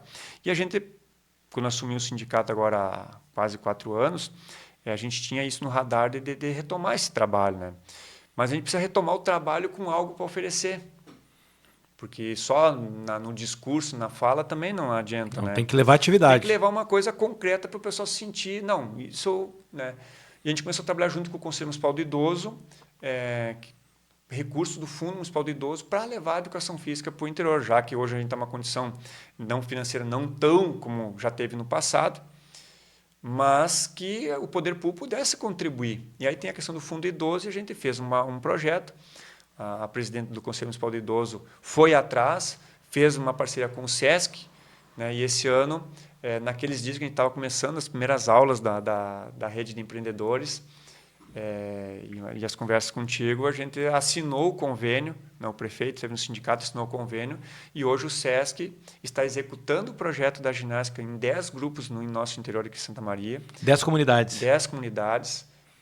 Levando ginástica e qualidade de vida para os nossos agricultores aposentados, mas tem gente de todas as idades que estão se juntando nos grupos, né? E eu tenho mobilizado o pessoal tem gente, a gente tem que se preparar para envelhecer também. Não adianta depois que eu tiver com 60, 70 anos eu vou querer cuidar da minha saúde. Não, eu tenho que começar a cuidar da minha saúde desde agora, né? Me preparar para o envelhecimento, né? Eu tive o prazer, a oportunidade divina de conviver com meus avós durante 21 anos, né?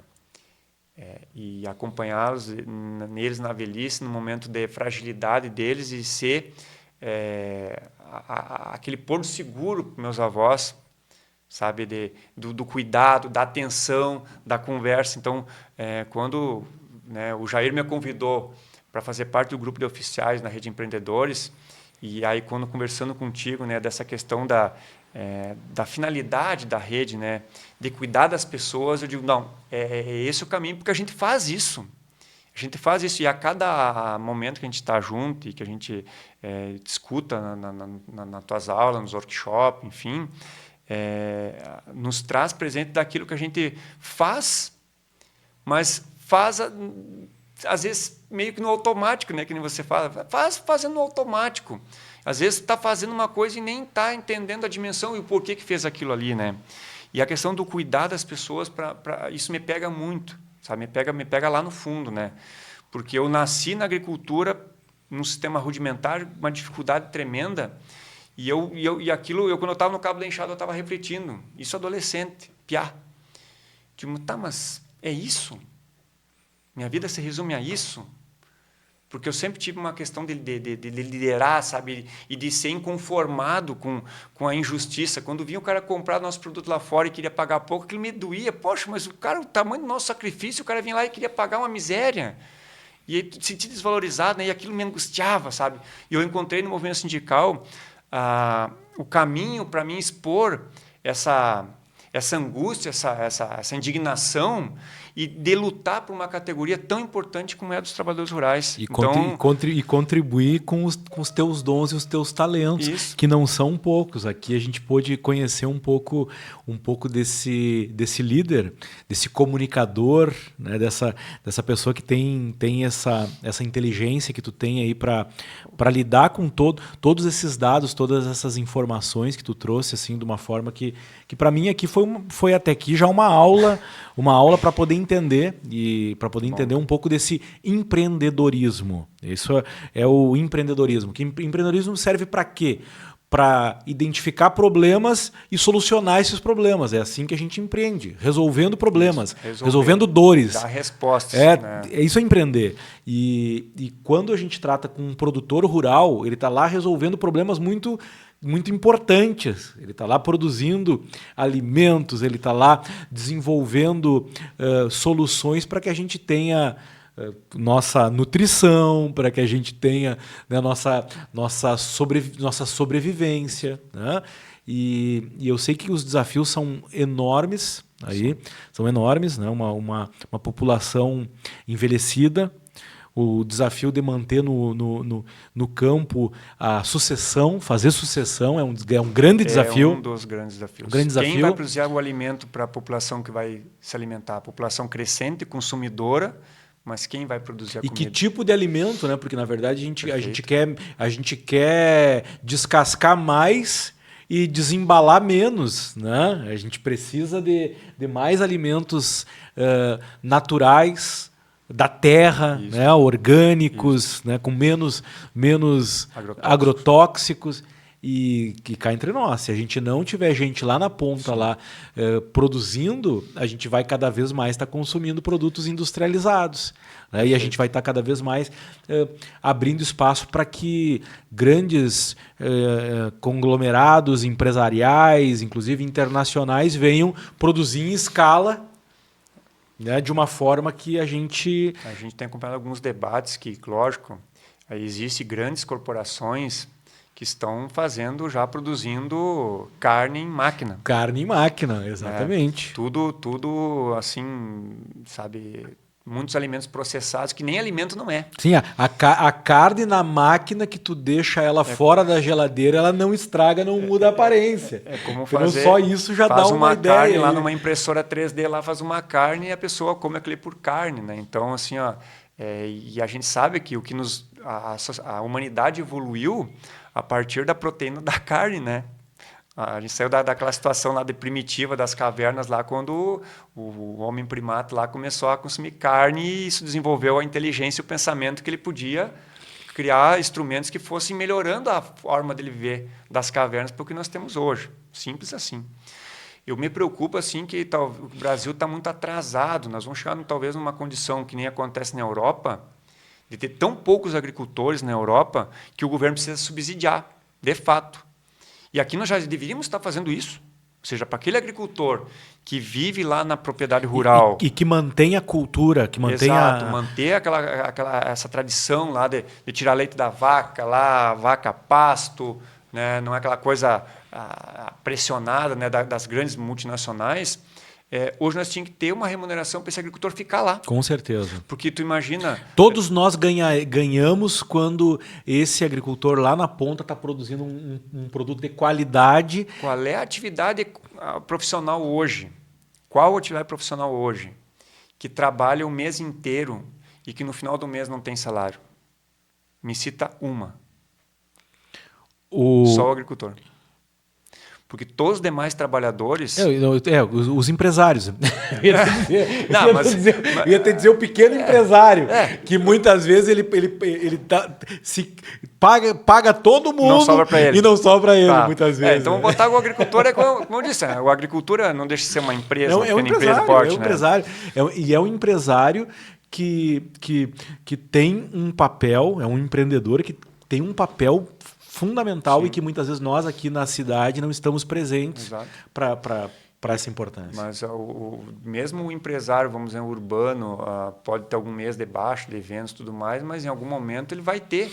Agora, pegar um agricultor que às vezes depende de 1, 2 safras por ano. Ele fica meses contando com aquela produção e vem uma chuva de pedra. Aí vem um vendaval. Aí vem uma enchente, ou não chove.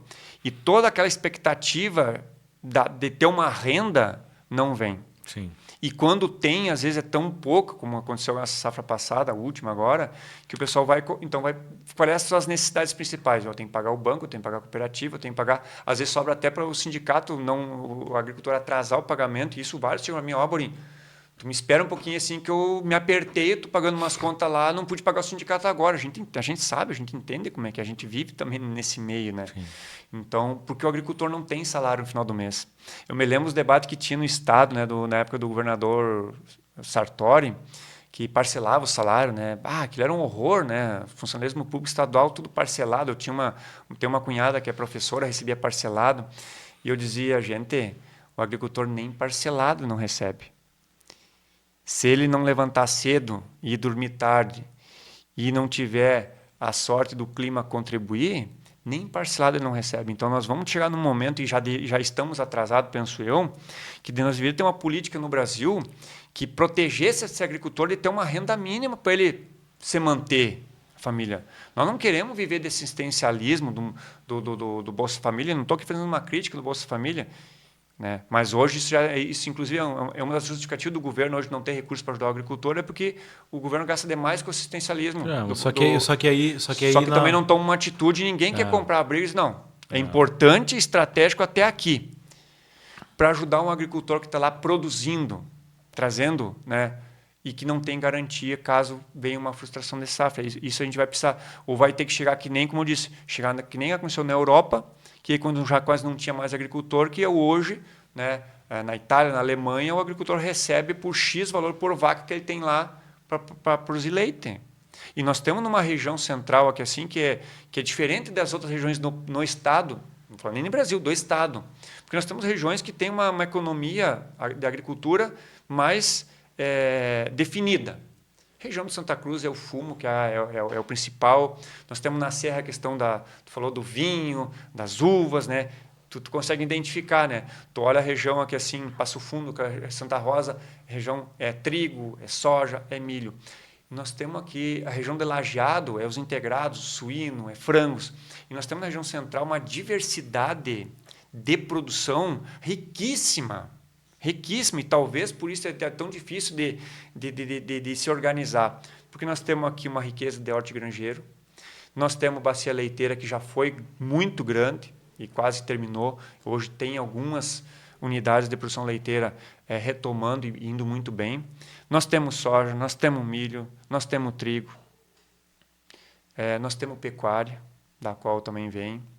Né? Nós temos aí outras culturas entrando aí, como as nogueiras, até flores, oliveiras, flores agora, que coisa linda, tem um né? trabalho na universidade com alguns municípios, a questão das flores também. Então nós temos um potencial muito grande e nós estamos dentro de um dos maiores polos consumidor do estado, que é Santa Maria.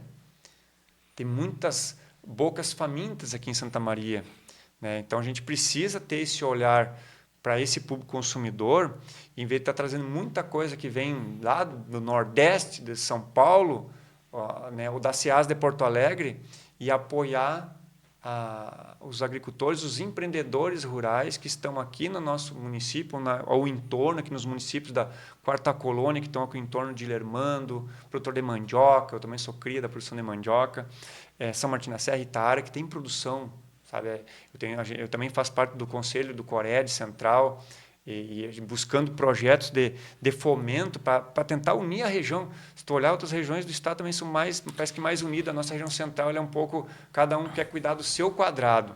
Quando a gente tem uma unidade de fortalecimento regional, em que todos iriam ser ganhando, o município de Santa Maria com os municípios que estão ao entorno. Acho que todo mundo cresceria junto. E eu acredito que tem aí grandes oportunidades e oportunidades inspiradoras de projetos que podem ser construídos. Tá? E a Rede Empreendedores tá aí à disposição para a gente conversar sobre isso. Inclusive aqui com a Oriente Kombucha, a gente tem construído um projeto que é um projeto para fomentar produtos de origem e exclusivos, e mais exclusivos. E eu acredito que toda produção que ela é mais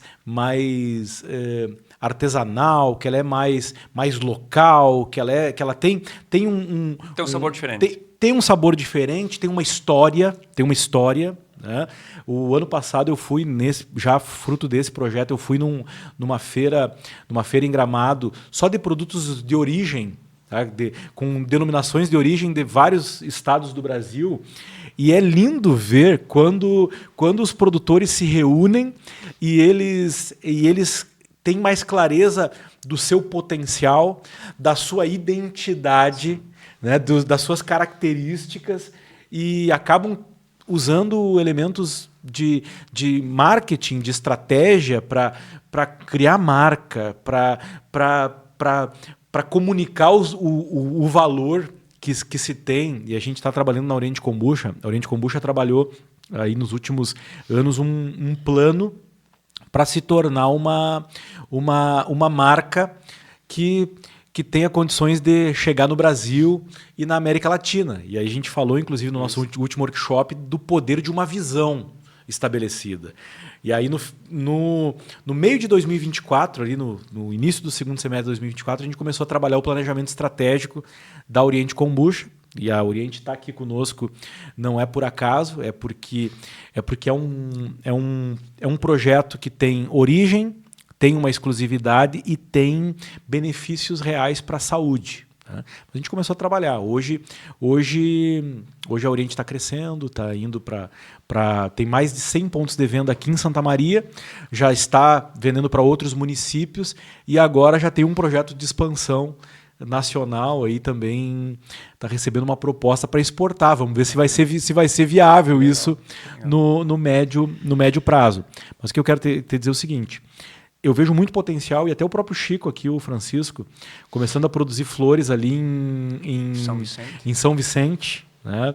E aí tu vê assim como é lindo quando tu tem um empreendedor aberto para o novo, querendo aprender, querendo mudar, né? Disposto a pegar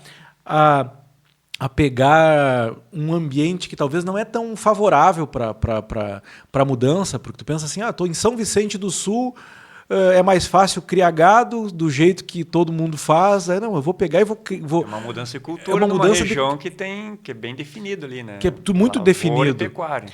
E tem espaço. Tem mercado. Tem mercado, tem espaço, e às vezes tu vai pegar um pedaço pequeno da tua propriedade para testar uma nova cultura, e aí tu vai pegar assim, não é nem somente pelo produto em si, mas é pela história, é pela transformação, é por aprender algo novo, e cada vez mais a gente vai ter que estar aberto aí a desenvolver a nossa capacidade mental de aprendizagem, para que a gente lide também com a parte emocional. E pensando nas flores, o Francisco, quando ele me falou do projeto das flores, disse assim, não, tem o alimento para o corpo e tem o alimento para a alma. E as flores são alimentos para a alma. Eu digo, que história maravilhosa de contar e de fomentar. Mas aí, em Santa Maria ele tinha associação de floricultores. Eu tinha um colega no passado da nossa diretoria que plantava.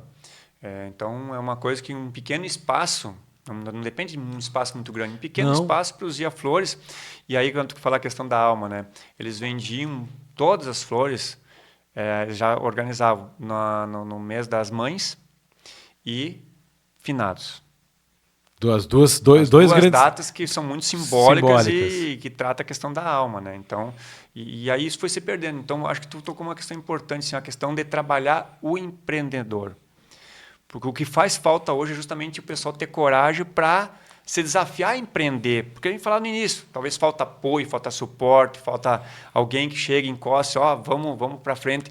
Porque tem tantas possibilidades. Como disse, nós estamos no mercado consumidor que consumiria de tudo. De tudo. Né? E aí a gente acaba, né, caindo muito naquelas cadeias produtivas, né, com a questão do soja. Fazendo todo mundo a mesma coisa. Todo mundo indo para o mesmo caminho. Eu sempre digo assim, quando a gente vai... só tem uma porta. E vai todo mundo para aquela porta e não olha se tem uma janela para sair, a tendência é que a gente vai se embretar naquela porta. Né?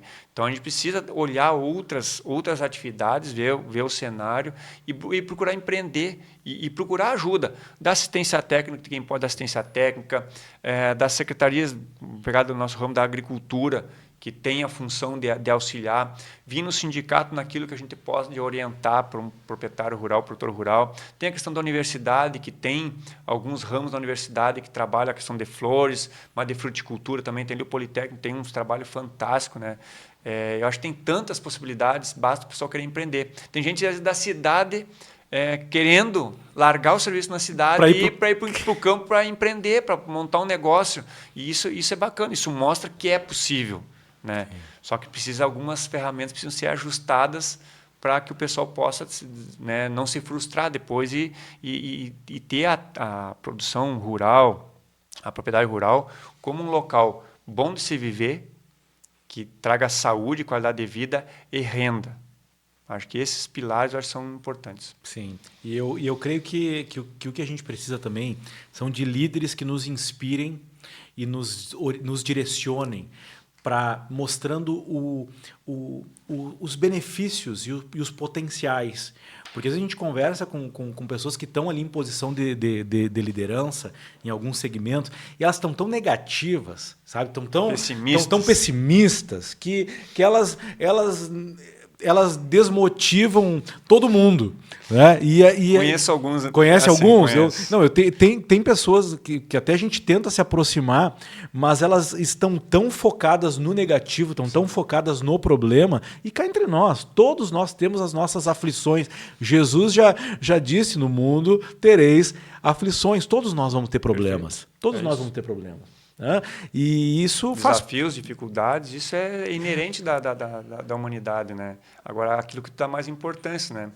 Tu acorda de manhã, tu vai te lamentar pelo dia anterior que foi terrível, ou tu vai trabalhar para que o dia de hoje seja melhor? Seja melhor. E eu acredito que essa é uma função. E eu estou muito grato, muito feliz com a tua vinda aqui, porque é um grande líder, é um cara que tem um potencial extraordinário para transformar vidas, famílias e negócios, assim como tu já tem feito. Né? Já ajudou muita gente, eu sei que vai ajudar muito mais gente, e agora está contribuindo conosco aí. E está nos ajudando, já tem nos inspirado, e vamos, através dessa conexão aí de empreendedores do bem, do meio rural com empreendedores do bem, do urbano com empreendedores do bem da tecnologia. Né? Tá aqui o Borim agora está usando inteligência artificial. Então é um cara que começou lá no cabo da enxada e hoje está usando inteligência artificial. Essa semana temos ser domando com o chat GPT ali. O chat GPT, tu me contando aqui que uma ou 2 semanas atrás fez um documento no chat GPT. Agora já estava criando um folder. Eu precisava fazer uma declaração, assim, eu estava sem tempo e a pessoa que também estava na correria, mas em vez de eu começar a criar e digitar, eu vou pedir para o chat GPT, faz um documento,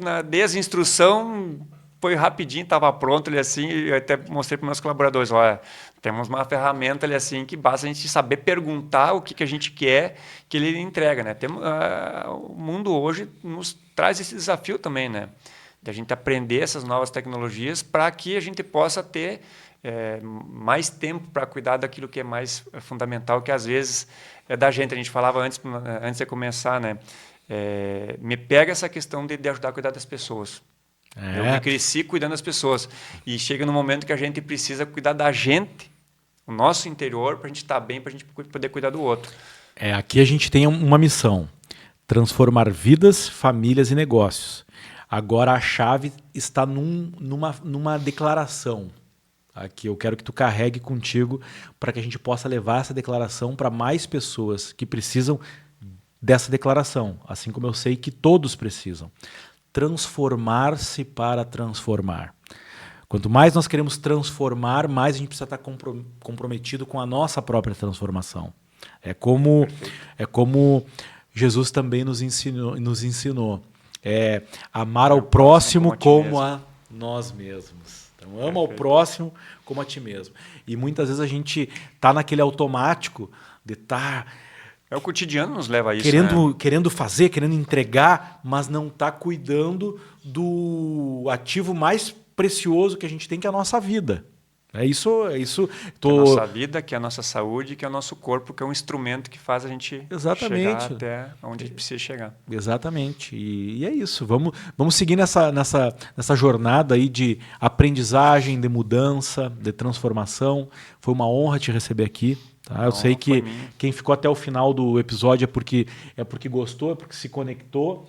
Então, se inscreve aí no canal, deixa aquele joinha aí, deixa aquele joinha.